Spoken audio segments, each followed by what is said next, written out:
Friends, this is Jan again, and I'm here for COVID Bible School episode number 5. And I'm here in front of our playground. One day, maybe, we'll be able to come back and get on our playground. We'll be able to get back in the church building. But until then, we're going to learn about God and we're going to learn about Jesus no matter where we are and no matter what we're doing. And today, I'm going to tell you a story about a kid just like you, a kid that was small and a kid who might have thought that he couldn't do anything because he was small. But we're going to find out how important kids are in God's kingdom and that kids are very important to what God is trying to do. So today we're going to do a story called The Teeny Weeny True King. So we're going to learn about a kid who turns out to be the true king. So let's get started. God's people had a new land, and now they wanted a king. But God is your king, Samuel told them. He is the one who looks after you best. We want a real king, they said, one we can see. God knew that a king might not be kind to his people or look after them as well as he would. But God's people didn't care. They wanted a king, and they wanted him now. So God gave them a king. He was called Saul, and he seemed like a good king at first. But he became proud and stopped listening to God. He didn't obey God or love God with his whole heart. Saul can't help me with my plan, God said. I need a king who loves me and will teach my people to love me. I need a true king. And God had just the one in mind. Go to Bethlehem, God told Samuel. You'll find the new king there. Samuel's job was to listen to God and tell people what God said. So, Samuel went to the little town of Bethlehem. God told Samuel to go to Jesse's house. God was going to choose one of Jesse's sons to be the new king. Jesse had 7 strong sons.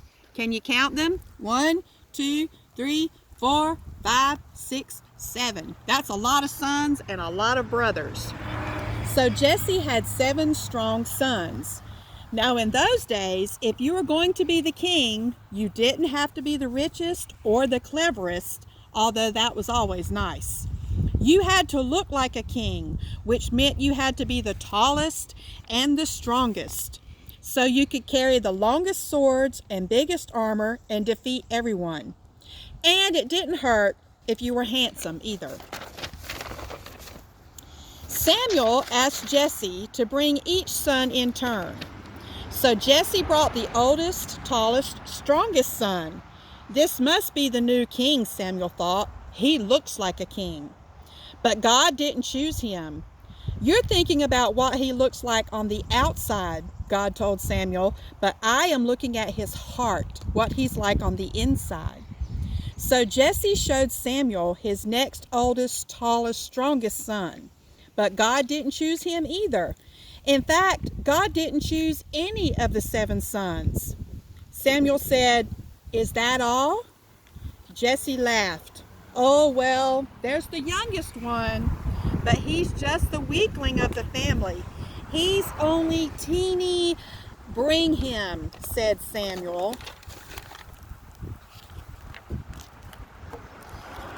Jesse's youngest son came running up, and God spoke quietly to Samuel.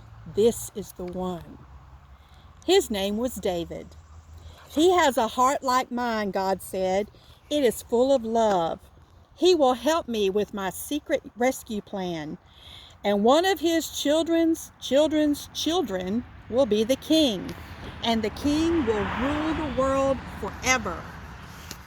Samuel anointed David's head with oil, which was a special way to show that you are God's chosen king. "You will be the new king one day," Samuel told him.